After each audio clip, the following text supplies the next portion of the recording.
Senhoras e senhores, jovens presentes, boa noite ou boa tarde.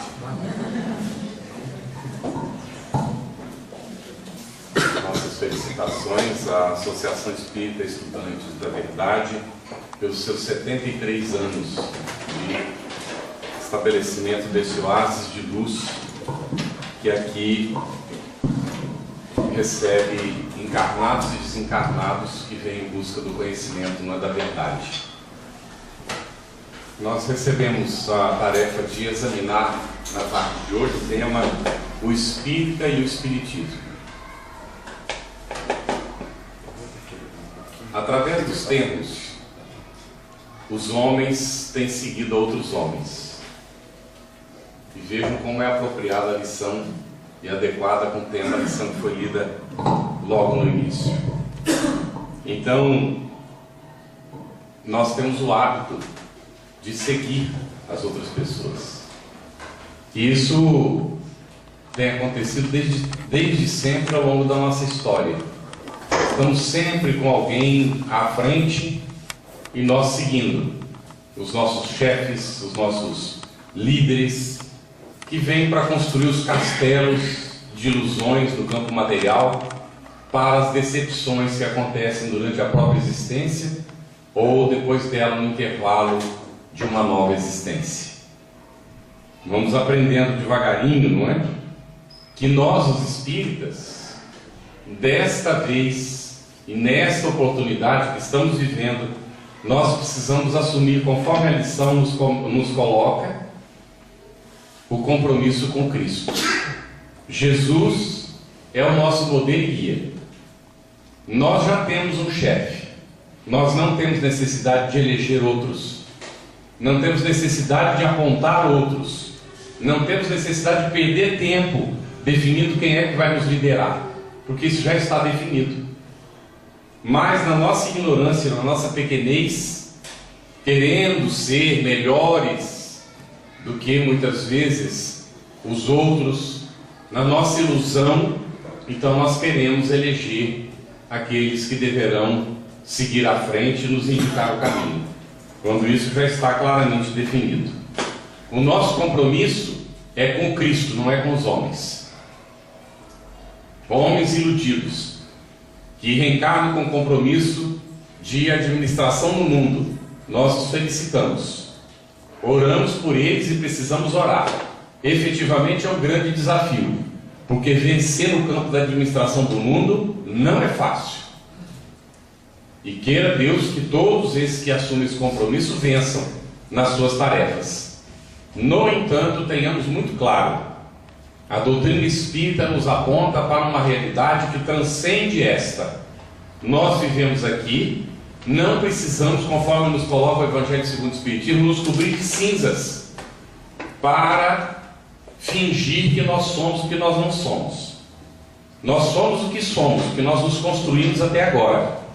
E a responsabilidade que nós somos é nossa exclusivamente, não é de outros. É de nós mesmos. E é importante que nós tenhamos essa consciência como espíritas, porque nós estamos chamados a promover a transformação deste mundo onde nós estamos vivendo. Deste mundo e desta realidade onde ainda não é possível a felicidade. Que Jesus deixou claro para nós. O reino dele não é deste mundo. E no Evangelho segundo o Espiritismo está claramente colocado que a felicidade não é deste mundo. Então não podemos nós perder tempo com ilusões. Viemos aqui para desafios, para lutas.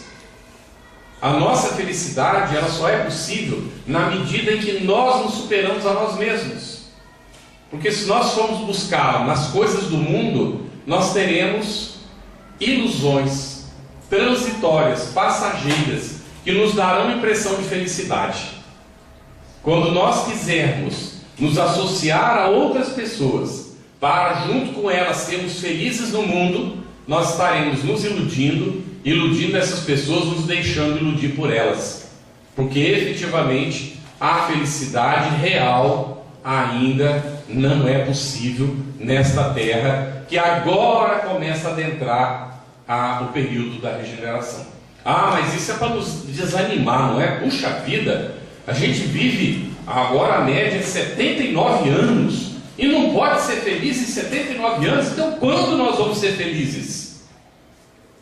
Isso é uma visão deste tamanhozinho de criança rebelde, que está vendo um momento transitório e querendo brinquedos. Quando nós estamos convidados a assumir a nossa maturidade e efetivamente entender que a felicidade não é construída com brinquedos passageiros, é uma construção efetiva da alma. E aí o convite do autoconhecimento, desse trabalho que nós precisamos fazer dentro de nós mesmos. Então, o espírita diante do espiritismo. O que é que significa para o espírito o espiritismo? Quem é o espírita? Eu sou espírita? Será que efetivamente nós entendemos essa realidade? Então, é necessário, fundamental, isso se repete em tantas palestras, em tantos momentos, aqui mesmo já se falou do estudo efetivo, continuado e profundo da doutrina espírita. É o conhecimento que liberta, é saber o que é que nós somos, saber efetivamente o que é o espiritismo, conhecer o nosso papel diante do espiritismo. Bom, no capítulo 17 do Evangelho segundo o Espiritismo, no item 4, nós encontramos a definição que é dada pelos espíritos, que Allan Kardec então vai adotar como a definição do verdadeiro espírita. Nós temos isso de memória, não temos? Reconhece o verdadeiro espírita pela sua transformação moral e pelos esforços que empreende para domar as suas más inclinações. Esse é o verdadeiro espírito. É a pessoa perfeita? Tem alguma coisa de perfeito na definição? Não. Não está dizendo que é a pessoa perfeita. É aquela pessoa que está lutando para chegar lá. Então, é uma necessidade de uma conscientização efetiva. Ou seja, eu sou espírita se eu estou fazendo a minha transformação moral. O que será que significa isso, afinal de contas? Aonde é que está a fonte para poder entender o que é essa transformação moral? Aí nós vamos na raiz da essência da proposta do que é o Espiritismo. O Espiritismo é o Consolador prometido. Jesus, já lá, quando esteve, faz mais de 2000 anos, ele, observando que a humanidade não tinha condições de entender tudo, se nós agora recém estamos saindo da adolescência para adentrar a maturidade, naquele tempo nós éramos crianças, não tínhamos condições de entender. Por isso é que ele apresentou Deus como o Pai. E a gente fala para os nossos filhos, Deus é o Papai do céu. Não é? Porque a criança precisa entender que tem um pai. Então, Deus é nosso pai. Aí vem os espíritos, quando Allan Kardec pergunta, não mais quem é Deus, atenção, mas o que é Deus.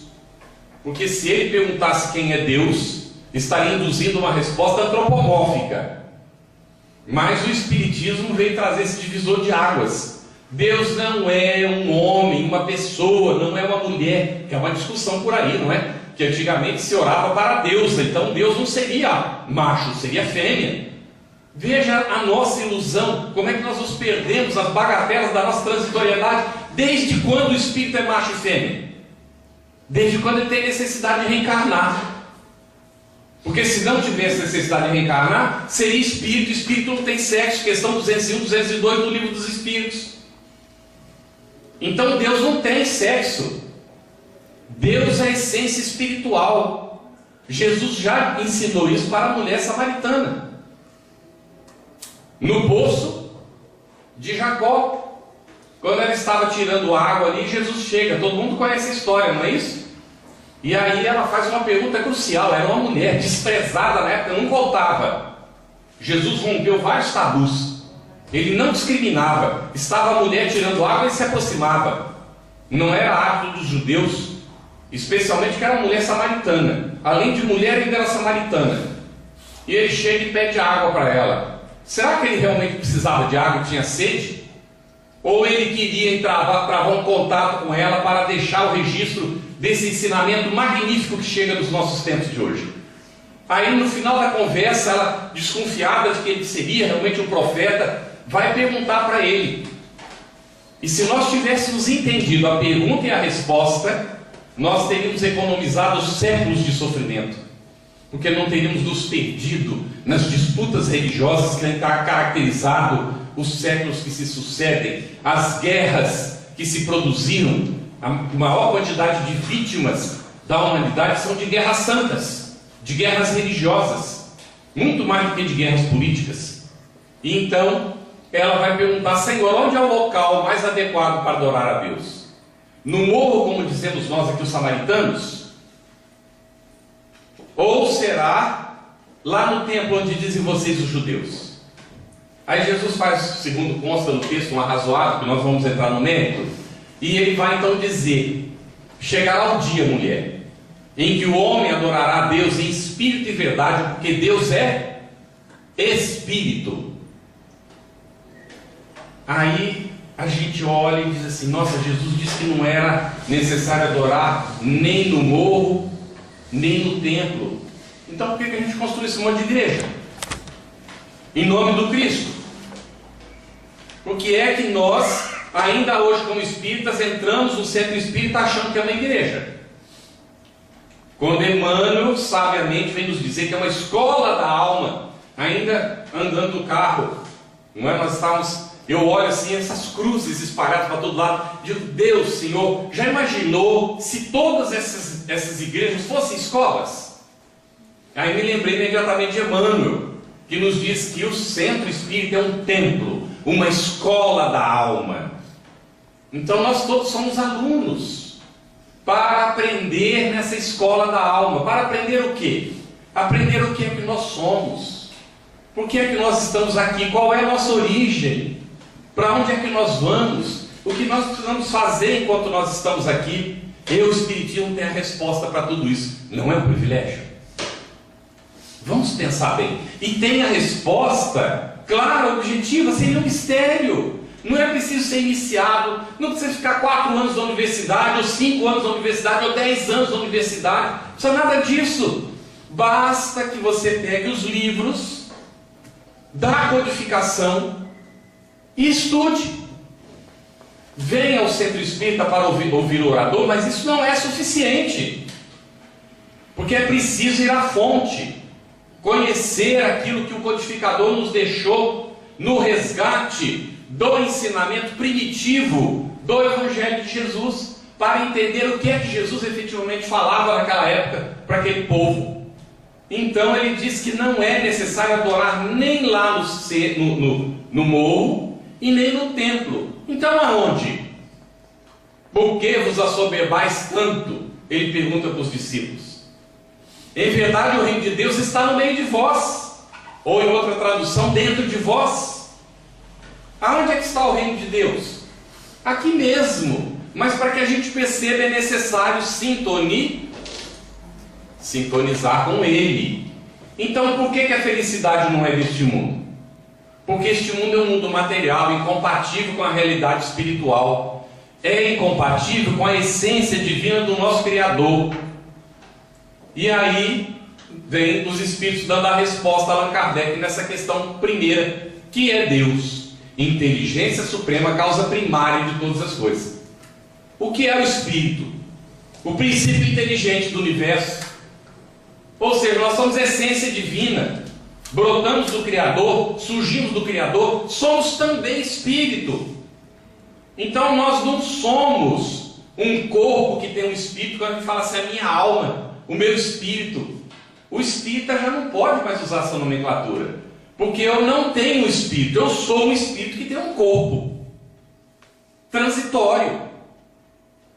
Então isso muda tudo quando nós entendemos o que é Deus, e nós entendemos que a nossa relação com Ele não depende de nada de fora, que essa relação ela se estabelece aqui dentro, e essa relação se estabelece em qualquer lugar onde nós estivermos.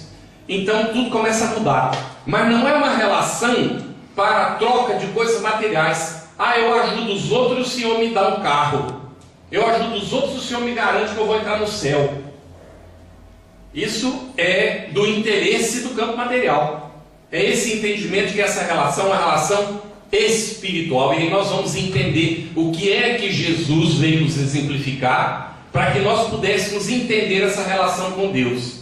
Eu e o Pai somos um, na essência do pensamento.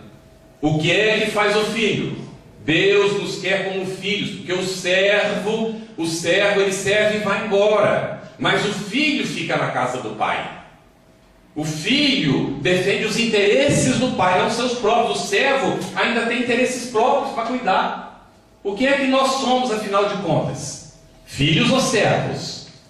Nós, na condição transitória evolutiva em que nos encontramos, ainda somos servos.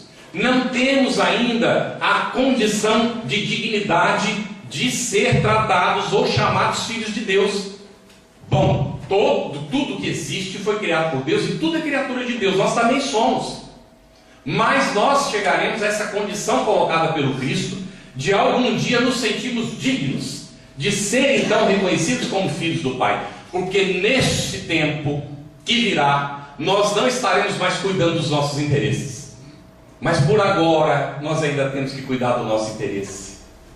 Nós ainda não somos espíritos perfeitos. Precisamos construir a nossa perfeição espiritual. Então, o que é o espírita? É aquele que luta pela sua transformação moral. É o que faz a sua transformação moral. É aquele que efetivamente, ao observar que está equivocado, vai à luta.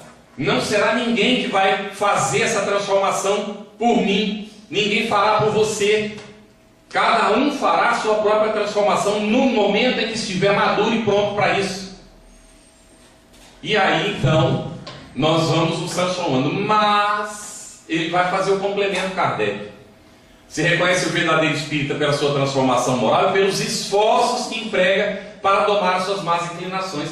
Ou seja, nós ainda trazemos más inclinações. É raro o espírito que reencarna na Terra que não tenha más inclinações. Só os que encarnam em missão é que não tem essa tendência ainda. Mas o que é uma má inclinação? O que será que é uma má inclinação? A gente, quando vai estudar o Evangelho no método miudinho que foi desenvolvido em Minas Gerais, não é? A gente vai a cada palavra, a cada trecho, vai entendendo o significado de cada coisa, não é? Então, o que será que é efetivamente, não é, essa transformação moral e essas domar as suas más inclinações? O que serão essas más inclinações? É o nosso atrativo para os interesses do campo da matéria. No capítulo 4 de Mateus, também parece que está no capítulo 4 de Lucas, se não me falha a memória, nós temos um momento de Jesus sendo tentado no deserto. E aí nós fazemos uma pergunta, como espíritas, está bem? O que é que nós aprendemos de Jesus? Emmanuel coloca, lá no tempo de Kardec já tinha sido colocado pelos Espíritos Reveladores, está na Revelação da Revelação, que Jesus é o governador do nosso planeta. Em João, no capítulo 1, ele diz que no princípio era o Verbo. E o Verbo estava com Deus, e o Verbo era Deus. E o Verbo se fez carne e habitou entre os homens. Aí a gente vai entender que estava falando justamente desse Cristo que vai se manifestar, não é? Que é a essência divina em cada criatura e que a gente precisa priorizar ou desenvolver ou atualizar em outra linguagem em nós, porque em essência está em nós. Não estamos falando da pessoa de carne, nós estamos falando de em nós, essência espiritual. Todos trazemos a essência divina em nós, que é chamado Cristo, e que a gente precisa deixar que prevaleça, para que então não prevaleça a personalidade transitória. Eu ouvi uma explicação muito interessante do companheiro de Mato Grosso, quando ele coloca assim: cada encarnação que nós temos é uma personalidade, ou seja, em cada existência dessa vida imortal que nós temos, cada existência e cada encarnação, nós temos uma personalidade. Quantas personalidades nós tivemos? Não temos ideia, não é? Não sabemos, mas foram muitas. Muitas. E então agora nós temos uma outra personalidade. A personalidade que eu tenho se chama Carlos. Tá bem? Nós temos uma outra personalidade aqui que tem o nome de Luiz.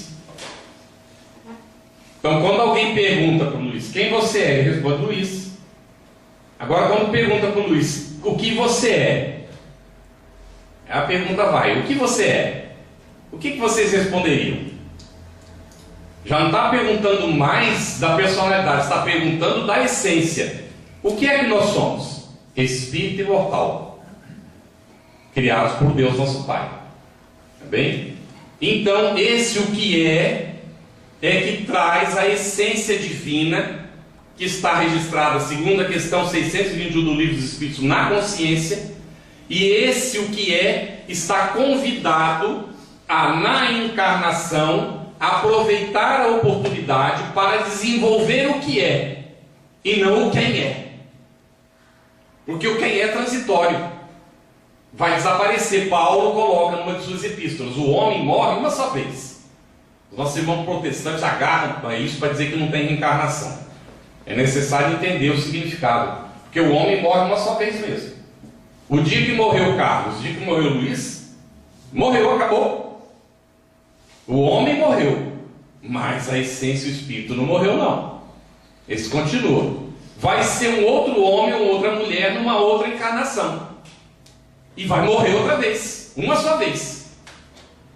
E o espírito segue sem morrer nunca. Uma vez foi criado por Deus nosso Pai, acumulando as experiências das personalidades ao longo do tempo, ou desaproveitando e perdendo o tempo. Sabe como é que Jesus coloca isso? Aquele que quiser salvar a vida, perderá. Mas aquele que renunciar à vida por amor de mim, esse salva a sua vida, ou ganha a sua vida. Ou seja, aquele que trabalha para a essência não precisa reencarnar, porque não precisa repetir a experiência. É só avançar, ir avante. Então, espírita, o que é que você é de fato? Qual é o seu papel diante do espiritismo? Ou diante de si mesmo, ou diante da humanidade? Olha o nosso tamanho. Podeis fazer tudo o que faço e mais ainda. E podemos mesmo. Quando estava falando isso, Jesus não estava jogando confete. Podemos mesmo, porque Deus nos criou para isso. Mas é preciso se desenvolver. Imagine se esse poder todo se manifestasse agora em mim. Eu não ia saber o que fazer com ele, porque ainda tem os interesses subalternos da personalidade que prevalece. E a personalidade não tem condições de dominar esse universo que se abre somente para a essência. É por isso que o homem, mergulhado no campo material, entregue ao seu orgulho, ao seu egoísmo, ele não tem condições de ver no horizonte mais amplo. Então ele vê no campo da matéria. Como é que nós espíritas estamos vendo? Nós estamos convidados a não nos deixar levar pelas nossas más inclinações. As nossas más inclinações é o apego àquilo que é a antítese do espírito, que é chamado no Evangelho de Satanás. É o apego às coisas da matéria. Se apegou às coisas da matéria, ao interesse particularista, ao egoísmo, à defesa de si mesmo, porque não é a defesa da essência, é a defesa da personalidade transitória. Estamos perdendo a encarnação, vamos ter que reencarnar. É uma luta efetivamente que nós precisamos travar, mas como espíritas nós estamos convidados a estar conscientes dessa realidade. Então há várias categorias de espíritas. Allan Kardec, Livro dos Médiuns, no item 28, quem leu vai se lembrar, não é que ele vai colocar assim: os espíritas experimentadores creem nas manifestações. Para eles o espiritismo é só ciência de observação e não tem outras implicações. Vocês querem ver quando os espíritas se reúnem para fazer um congresso só de ciência? E aí a gente pergunta quantos cientistas estão reunidos lá no congresso esse? Talvez um ou dois. Tá bem? Se há algum cientista de fato. Então, é muito cuidado com isso. Porque muitas vezes nós estamos fazendo pseudociência, e aí os cientistas verdadeiros do mundo, que são muitas vezes materialistas, eles olham e riem da gente. E às vezes com razão. Porque nós estamos fazendo o que a gente não sabe o que está fazendo. Então, para ser um espírito experimentador, de fato, ou um cientista espírita, é necessário entender a proposta que o Espiritismo nos trouxe. Por que é que veio o Espiritismo? Para provar que a alma existe? Ótimo, muito bem. Mas e aí?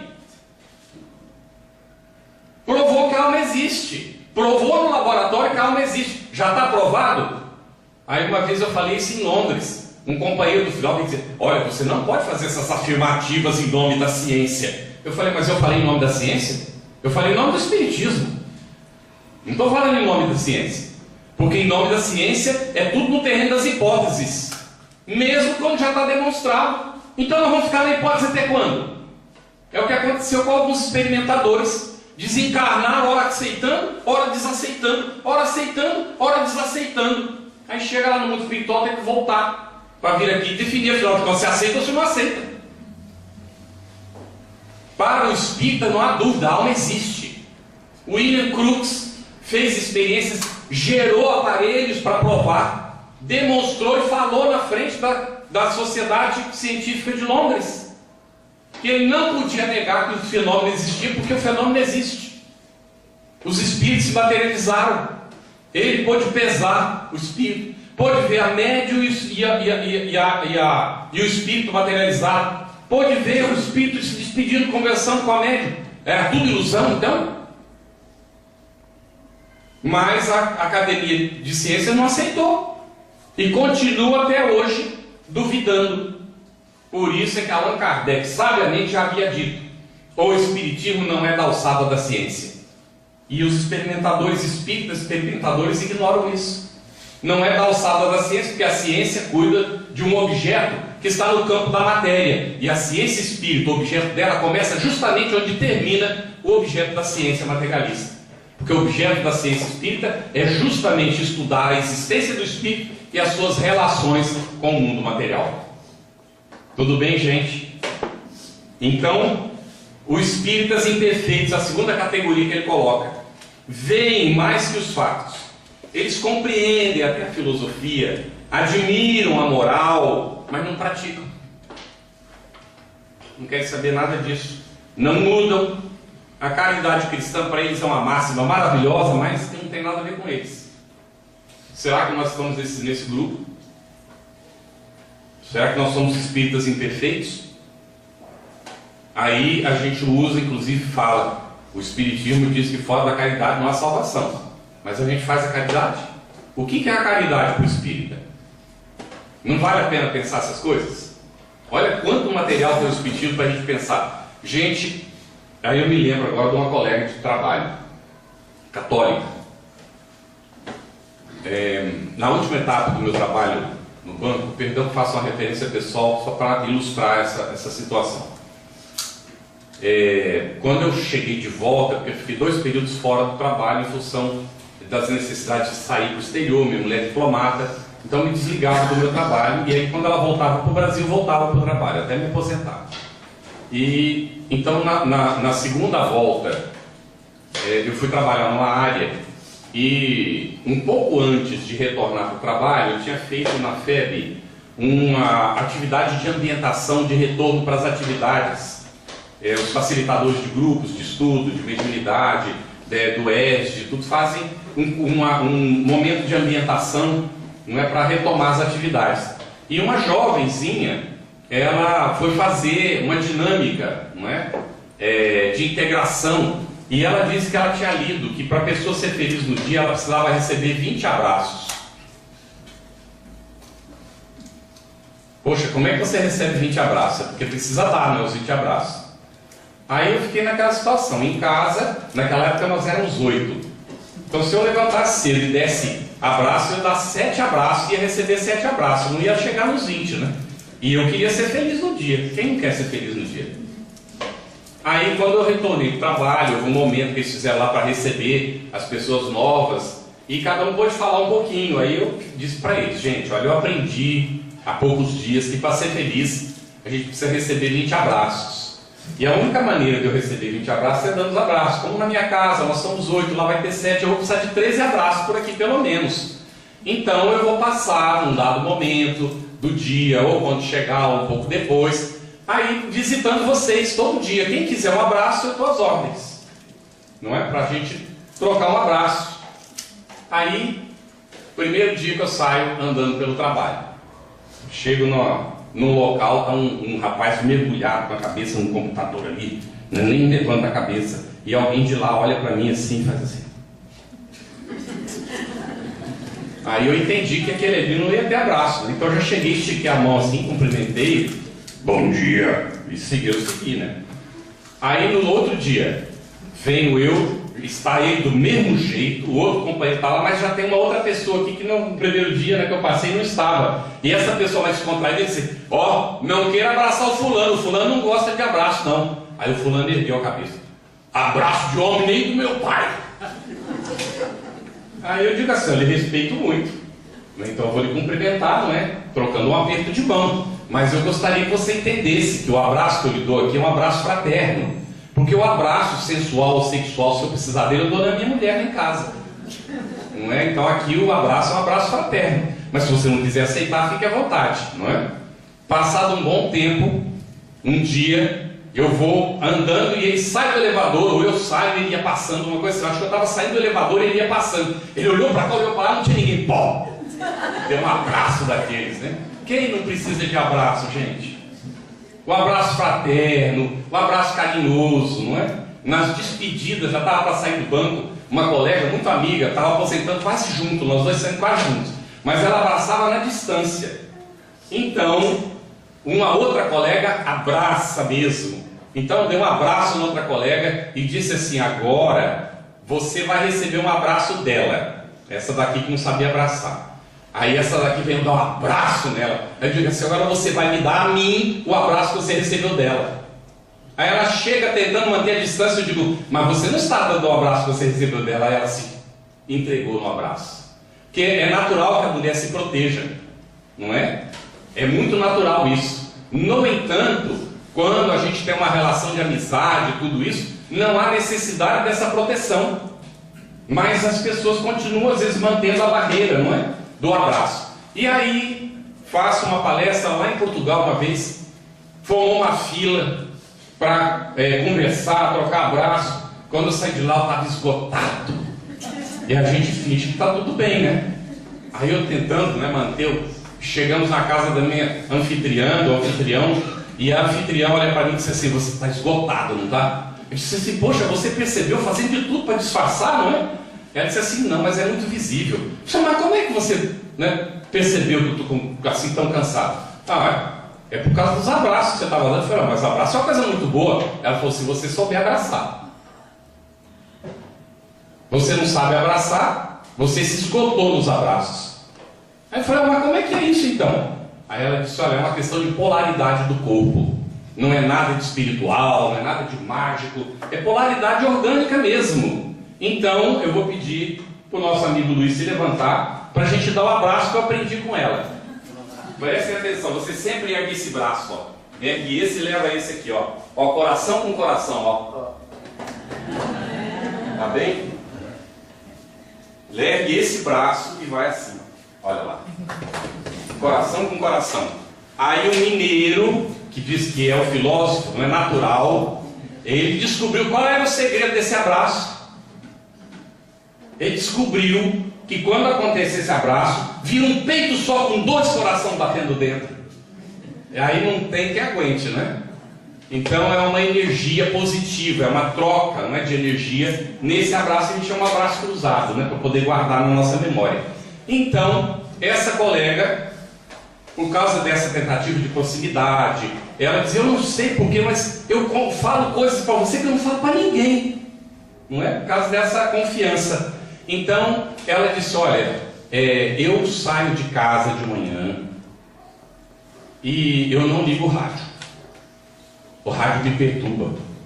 Porque se eu ligar na notícia, só fala coisa ruim. E se eu for procurar uma música, até achar uma que eu gosto, eu já cheguei. Eu tenho que estacionar e desligar. Então eu perdi a esperança com isso.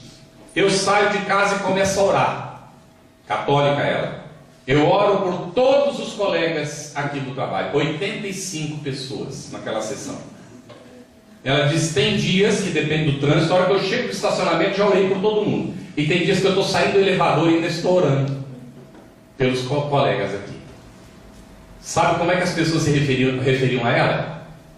Nossa, mas a fulana tem um astral, né? Você já notou o astral da fulana?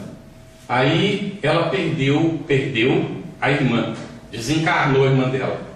Quando ela voltou 5 dias depois da licença, sorrindo, descontraída, e aí alguém comentou no corredor, você viu a fulana? Gente, ela perdeu a irmã semana passada e olha como é que ela está. Mas que astral tem essa mulher? Vocês perceberam que as pessoas não sabiam, só eu estava sabendo que ela orava por todo mundo, mas as pessoas estavam recebendo a oração dela? Então, nós podemos mudar o ambiente onde nós estamos vivendo.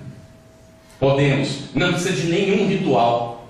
Não precisa de nada misterioso. Não precisa pagar dízimo.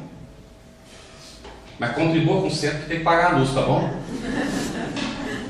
Não precisa fazer nada de excepcional. Basta usar o que nós temos dentro, que é efetivamente essa vibração positiva pelos demais. Se nós estamos no trânsito orando pelas pessoas que nós conhecemos todos os santos dias, nós não vamos nos preocupar com o buzinaço do outro, que se o outro fechou ou não fechou, porque nós não vamos fechar ninguém, nós vamos estar dirigindo a velocidade da pista, tranquilos, descontraídos, atentos sempre para não provocar um acidente, mas estaremos vibrando bem do nosso semelhante. Há muitos anos, eu era jovem e li um livro que falava de um pastor americano protestante que viajava pelos Estados Unidos a convite das igrejas para fazer sermões. E ele então disse que ele entrava no trem, e o trem às vezes chegava nas estações, demorava um tempo, as pessoas descerem, entrar de novo, e ele invariavelmente procurava alguém que estava por ali e começava a orar pela pessoa.